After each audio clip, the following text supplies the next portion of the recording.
Well, welcome to Family Care Navigators, the podcast that helps you navigate the complex world of caring for aging or ill loved ones. I am Bill. And I'm Stephanie. So today we're tackling a question we hear constantly from our listeners.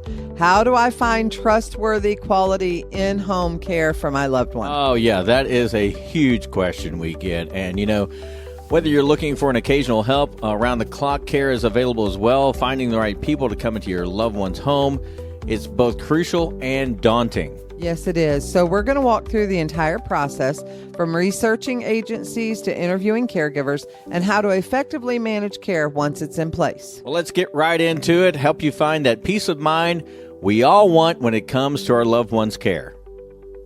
So, Bill, when someone realizes they need to bring in outside help for a family member, where should they begin? Oh, that's a very good question. The most important first step is to be clear about exactly what kind of help your loved one needs. I mean, whether it be from long-term care or if it be short-term care, you need to know exactly what kind of care they are needing. And we're talking possibly about medical care as well, like wound treatment or medication management. Or it's more about the daily living assistance with bathing, meal prep, and companionship. Listen, that is a great point, because I think sometimes we think they need less care than they do or more care than they do. So I think you have to be very, very specific. And then the level of medical qualifications needed really, you have to really determine that and really look at that, what medical attention is necessary. Oh, absolutely. Like for the medically complex needs, you'll want a Medicare certified home health agency with registered nurses or LPNs. For like daily living assistance, you might look at agencies that provide home health aides or even personal care assistance. Right. So let's talk about the most reliable sources for finding these agencies. I always recommend starting with the Medicare Home Health, because there's a tool on their website. It's called the Compare tool.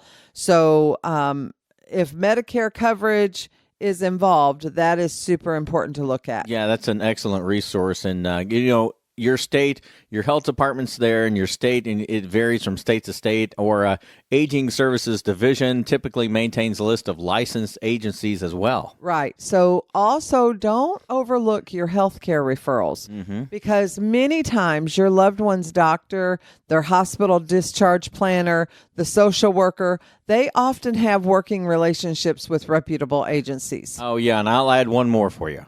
Word of mouth recommendations. Absolutely. Yeah, from your friends, support groups, they can be invaluable. And someone who's been through this process can tell you about their real world experience with local providers. I know we did that in a couple of incidents. Absolutely. And we have given out the names of many healthcare providers and agencies and so forth and so on. So when you've gathered all of your options or a few options, then you need to check the credentials, because that is crucial. Yeah, that is very crucial. I mean, you need to look at all the credentials, look at, even go get references from folks, make the phone calls. Absolutely. Former clients and say, hey, what was going on here? Because there are times, if you don't vet these people out, you could be in real big trouble. Absolutely. Well, let's talk about those vetting agencies, and what about the people should look for when they're evaluating home health agencies. What are the non-negotiables? Okay, well, I think that there are a few. First and foremost, I think you have to have the proper licensing and certification. So every state is different. They have different requirements, but any agency should be able to show you their certifications, their state license immediately. Immediately. Exactly. There shouldn't be any question. No. They should be able to pull it right out and say, here it is, look over it, and, examine it. And if they're billing Medicare or Medicaid, they need certification for that specifically. Absolutely. Absolutely. And so beyond the basics, I recommend looking for accreditation from organizations like the Joint Commission or the Community Health Accreditation Program. That shows that they've met additional quality standards. And that, I think, is super important, because if you are in this as an agency and you're not just in it for the money, you're going to continue getting education, making sure that your people are certified, making sure that your company is certified on every level. Yeah. And I think that that is hugely important. Yeah, and another big one is insurance. The agency must carry some liability insurance and workers' compensation for their employees. Absolutely. And then I think you have to ask them about their hiring practices. So that's where the rubber really does meet the road in terms of who actually shows up at your loved one's door. I am all about that. Like I want to know, how do you hire your people? What is your process? Are you doing a background check? Are you bonding them? Are they licensed? Are they insured? All of the things. Have you done a criminal background check? Oh, that's a big one. Have you done sexual predator? That's another big one. National Sex Registry certification. I want to know all this stuff. Right. I want to know what your hiring process is. And if you can't tell me, I'm not working with you. Yeah, I mean, you need to have those critical points, ask those detailed questions about their screening process. Do they, like you said, conduct comprehensive background checks? I mean, verify previous employment and the person's credentials, and what is their training program like? That is a big one. Absolutely. Also, their turnover rates. If their company is constantly turning over, that can tell you a whole lot, because if caregivers don't stay with the agency, that might be a signal of internal problems. Yeah, and we have some experience with that with your sister, because she worked with an agency in a state and said, she saw a lot of turnover. Absolutely. And it wasn't with her office. It was with another office Right. that had a lot of turnover. Hers didn't, but Right. another one did. Yeah, and I always suggest that people ask this question. What's your procedure when a caregiver can't make their shift? The answer, it says a lot about how reliable they're going to be in their coverage. Absolutely. Because, listen, that does happen. People call in. They call in. If they're supposed to be there at 8 o'clock, they will call at 7:15. Yeah. They'll call at 7:30. Hey, I can't make it. Okay, well, what does that look like? What are they going to do instead there? And that is a super, super important question, because you don't ever want your loved one left without care because someone called in sick. Yeah, we know there's those last minute things that pop up. Sickness, Absolutely. family matters, but how does that company react to your need? Because you've hired them. Absolutely. We had that happen with my dad. I would go off to work thinking that the caregiver would be there in 15, 20 minutes. And so he was okay to stay by himself for that length of time. And then they would call, oh, hey, Yeah. they're not coming in today. Okay, well, who is? Well, we don't really know because, they don't live in an area that we really service very well and blah, blah. No, that is not acceptable. Yeah. Because then I would have to come home from work because he couldn't be left without care. Right. And that's one big vetting process you need to do. Absolutely. You need to find out, does that company or what company services your area? Because they will tell you, yeah, we service your area. But when the rubber meets the road, Right. Sometimes they tell you that to get you in the door. Absolutely. So here are some questions that we think are super important for you to ask when you are interviewing agencies. All right. So number one, how long have you been providing home care in this community? All right. What types of training do your caregivers receive initially and ongoing? That is a big question. Absolutely. The ongoing training is huge. Continuing education. It is vital. Yeah. How do you handle complaints or concerns from clients? Do you just blow them off? Do they just go in a call log? What happens? Yeah, because, people expect some return about that question within a reasonable amount of time. Absolutely. Now, a reasonable amount of time, maybe 8 hours, 24, 48, but they need to have some kind of response. Absolutely. How about this one? Will we have the same caregiver consistently, or will they rotate? Oh, consistency is a big thing. Well, this is something we did not realize would happen. Right. When we used home health agencies. Right. We didn't realize that today Sue might be there and tomorrow Fred might be there and the next day Bob might be there and the next day Mary might be there. We didn't have any idea. So when there's no consistency, then they don't know the routine. Right. And they don't build a rapport with the patient, your loved one. And that's what you want. You want consistency, right? And then the other thing that I think is important is, how do you supervise caregivers and evaluate the quality of care? And lastly, can you provide references from families in situations similar to ours? Yeah, that's the big thing. Absolutely. Get the references, make the phone calls. Do your due diligence. Yeah, due diligence, because you think about this. If it were me sitting here or me lying here and needed care, I would want to know that that person coming in or that agency coming in is going to take care of what I need. Absolutely. And, that if something slipped up in another family and they said, they just blew it off and went on, no, that's a no. Right, exactly. Yeah, so let me add a couple of extra Okay. ones. What's your minimum shift length? Oh, yes, because most agencies have a minimum daily hour requirement. Right. Now, what happens a lot of times is you don't necessarily need them for that long, right? You might just need them for 2 hours or 3 hours, but they have a 4 to 6 hour minimum. And I understand why they do that, but sometimes that just doesn't work. So you need to know right up front, what is their minimum? Yeah, because, that could help you out, because if you think, I've got 2 or 3 hours, but they say we have a 6 hour minimum, okay, let them have the 6 hour minimum. You go do some things you need to do in that 3 hours to take care of yourself. Sure. And here's another one. What happens if the care needs change over time? That's big. That is big. Because when you are dealing with the elderly, and most of us that are listening to this podcast, they're dealing with parents who are elderly, and we all know their health can change on a dime. Like this morning, they are completely fine, and by this evening, they're in the hospital because things change quickly. And so I think that is a super important to know what's going to happen if their needs change. Right. And here's a big one. How quick can you start those services? Absolutely. Because once you've interviewed the company, you've interviewed the person, they may say, we're going to be another couple of months. And those couple of months are going to make a huge difference. Or they can say, we can start on Monday. Great. You interviewed them on Friday. Right. That burden will be so lifted. You're like, okay, Yeah, I have think some you help. need to know that start date. That's super important. And so, like Bill said earlier, don't forget to check your references. Do your due diligence. This is your loved one. Yeah. This is their home that people are coming into.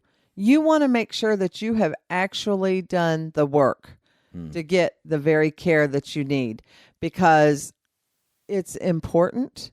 And you want to know. You want to know. Bottom line is, you want to know. Yeah, even with some great agencies, the individual caregivers are who your loved ones will interact with daily.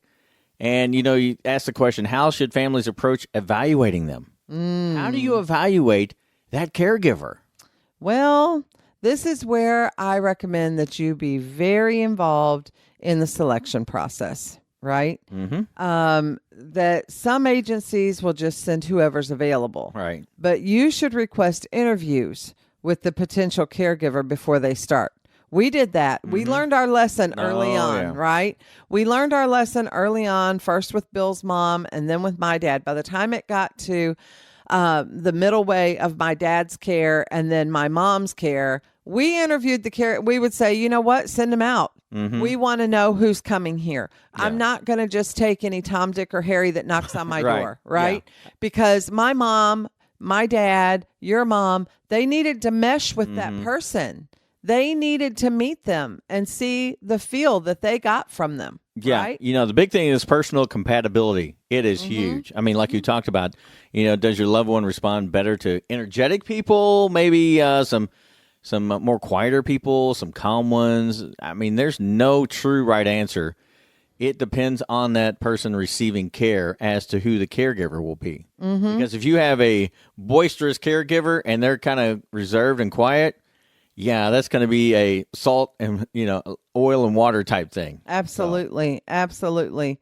And so I think that, you as the You're the supervisor, you're the overseer. And so you really do need to watch for red flags. And you need to watch for caregivers who talk more than they listen, or they seem distracted, or they're checking their phone during the interview, or who speak about previous clients dismissively, or they only talk to you and not to your loved one. Yeah, I mean, I hate that. Oh, I mean, they're just like your loved one is not even in the room when you're Exactly. interviewing. Oh, that aggravates me. Oh, exactly. That just sends me over the top and go, okay. And that interview will end quick. Absolutely. I see that. Because you have to realize the person that is going to receive care, they are a person. And if they have their sense about them, if they are still in their right mind and it's just their body that is failing, right? You need to talk to them. Yeah. They are a person. You need to interact with them. And so I always looked for that. If they didn't talk to mom or they didn't talk to dad, we didn't hire them. Yeah, and if they're talking to us, they give us real vague answers about experience or training, and they're reluctant to provide references. I mean, that is a big thing. And, one thing you need to ask about them, when I tell you I need you to be here at 7, what time are you going to be here? Right. Because, you don't want them arriving at 6:59. No. Usually, I mean, you know me. Well, a lot of folks don't know me, but if I'm 10 minutes early, I am late.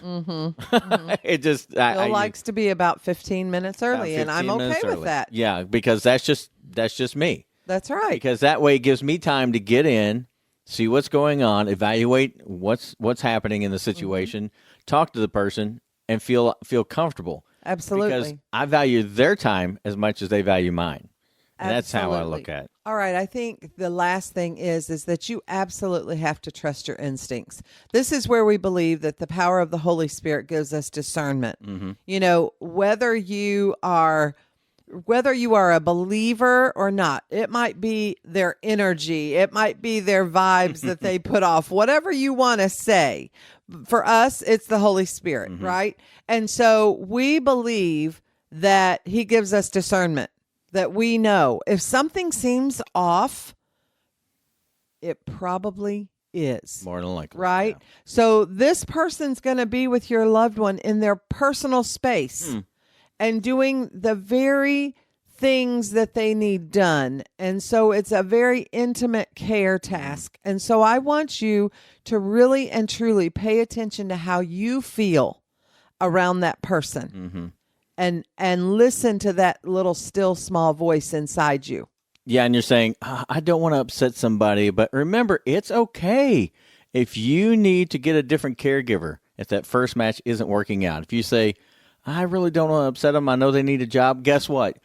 Your family member needs care. Right. That is more important. And most agencies understand this and want a great fit just as much as you do. Absolutely.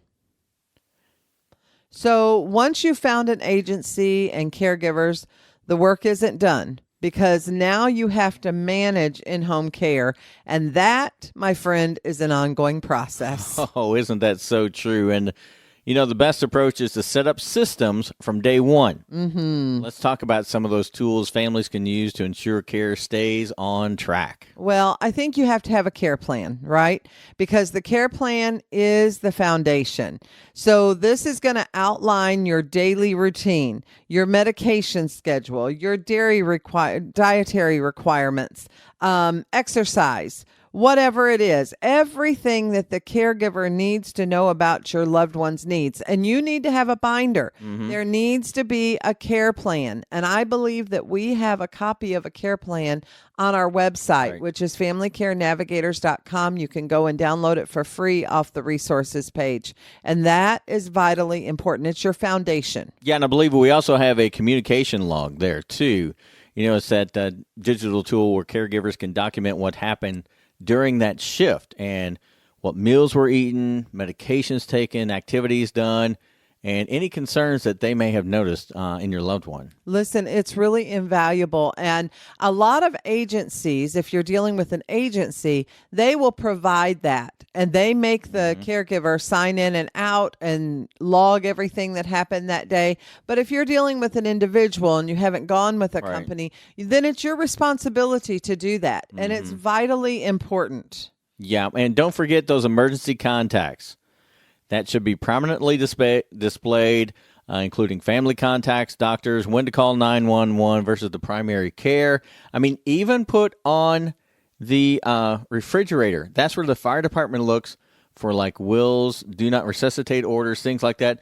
They've been trained to go look at your refrigerator. Absolutely. Listen, we have that on our website as well, on the resources page. The other place to put it, if your person is in the bed a lot, put it on their headboard, like on the wall right above their headboard, because if 911 has to be called or you need to make a phone call, they're going to ask you about the person, right? And you want to be next to them. You don't want to be at the refrigerator That's in true. the kitchen Yeah. if they're in their bedroom. So put a copy on the refrigerator, like you said, because that is where they look first, but also over their bed. It is so helpful, and you can download those on our resources page at familycarenavigator.com. Yeah, all right. I have a question for you. You know me. I don't like micromanaging. Right. So how should families handle that oversight without micromanaging? Well, I think that that's a delicate balance, right? Because they're in your home.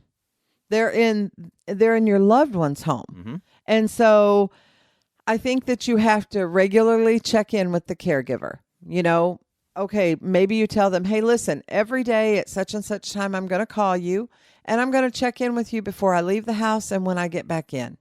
You know, I think you have to have open, clear lines of communication with that caregiver, because I think you have to frame it as a team approach. And then I also think that you have to drop in periodically unannounced. You have to just show up without them knowing that you're going to be there. It's no different than if you had a child in daycare or you had someone taking care of your child in your home. You would drop in. Yeah. You would check in.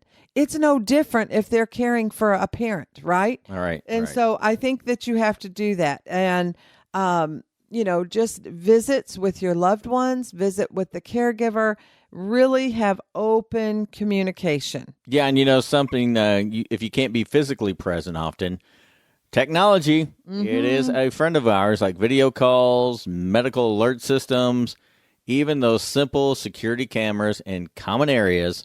Now, you have to make sure everyone knows they're there, of course, Sure. because, you know, you got to make sure that everyone knows that they are there. And, you know, technology is a godsend right now. Absolutely.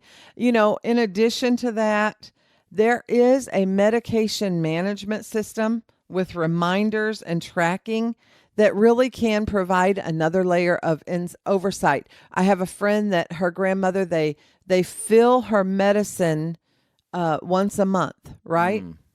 And this machine, it drops the medicine Oh, wow. at certain times, certain days, and all of that. They've got it loaded in, but then the machine actually does the work. All they have to do is remind them to take it. Yeah, and you know, you're talking about the medication, you're talking about things with caregivers. That relationship with a caregiver is so important.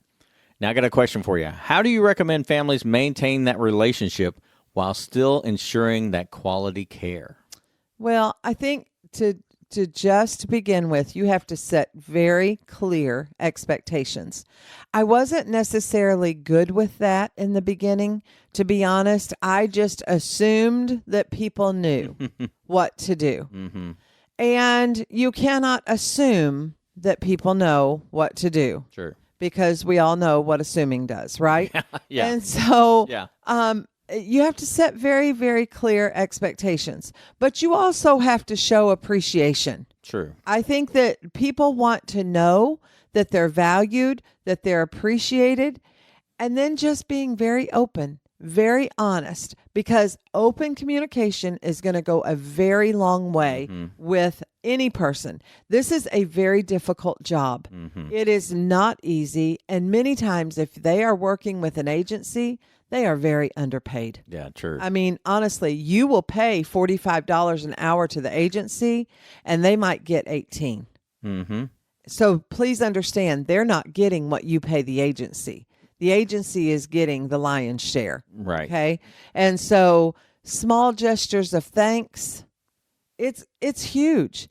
Show people that you care and that you appreciate them. Yes, they're doing a job, but you're building a relationship. Trust me. We still have relationship with my mother's caregivers. We still have that friendship with them because they were in our home all the time. And so I was able to be honest with them and say, okay, this doesn't work, or mom doesn't like this, or we're not particularly fond of this. We need to stop doing this or that.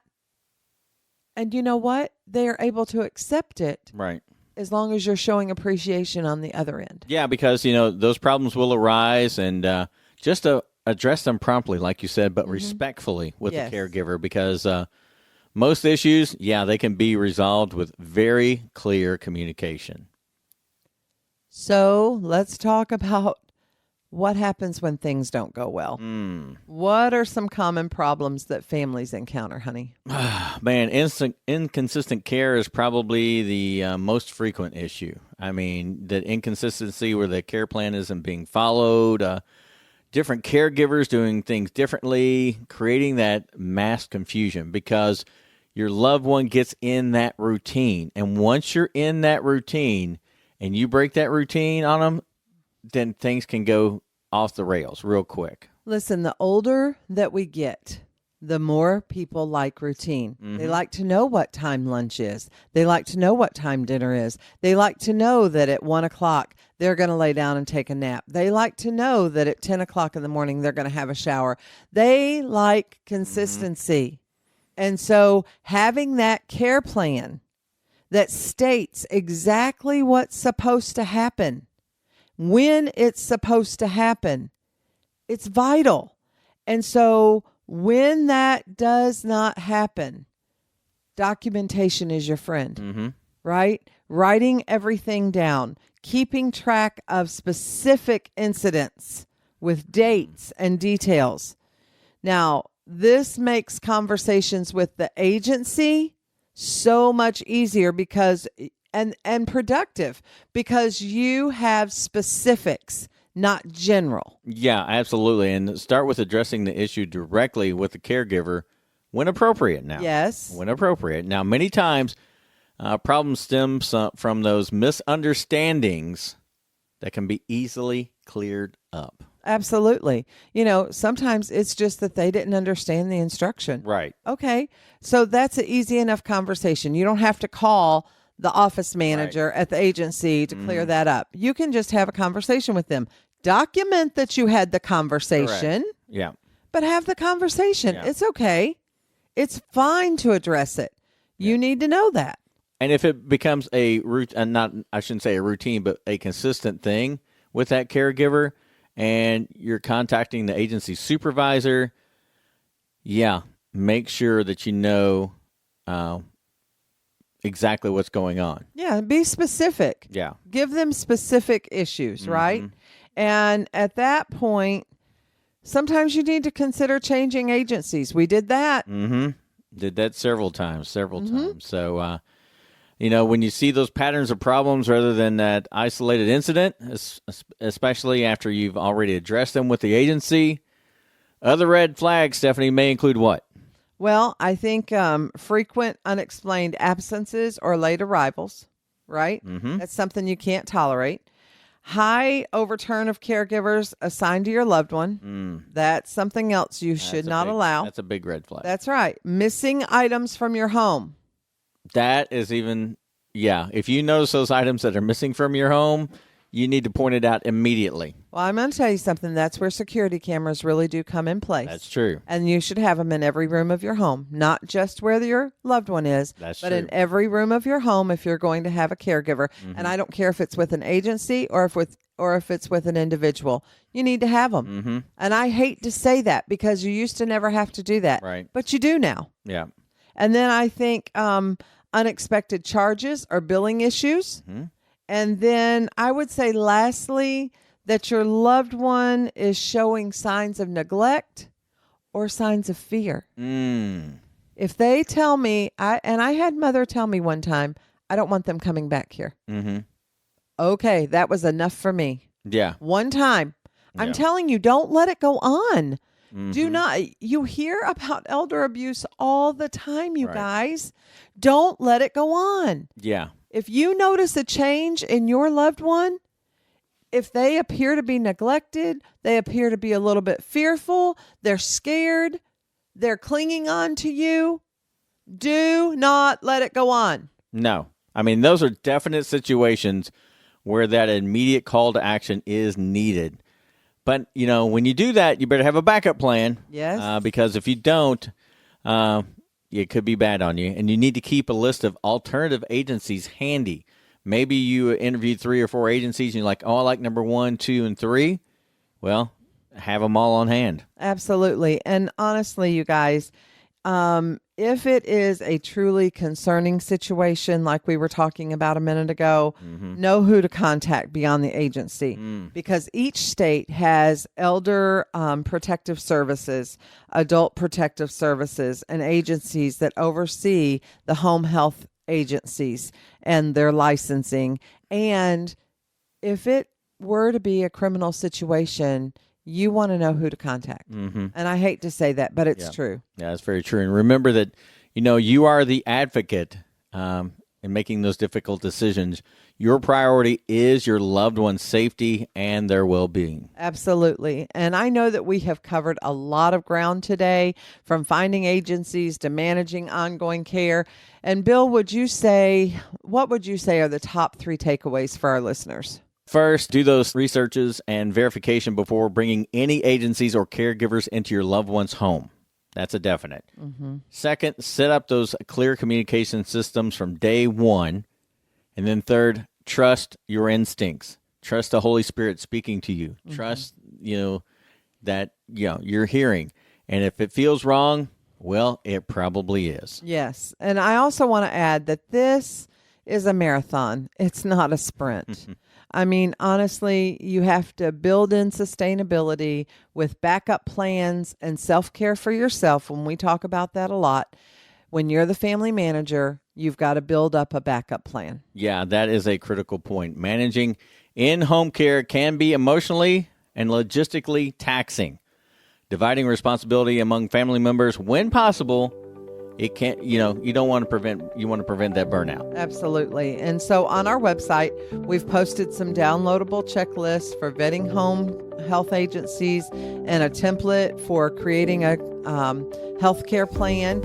And you'll find those at familycarenavigators.com and under the resources tab. Yeah. So, hey, until next time, we'll be discussing some very pertinent things that involve the family and some very things that you don't want to miss out on our next broadcast here at Family Care Navigators on the podcast. So check them out, and you can check out former ones at familycarenavigators.com under podcasts. So until next time, I'm Bill, reminding you that you are not alone in this caregiving journey, and thanks for navigating it with us.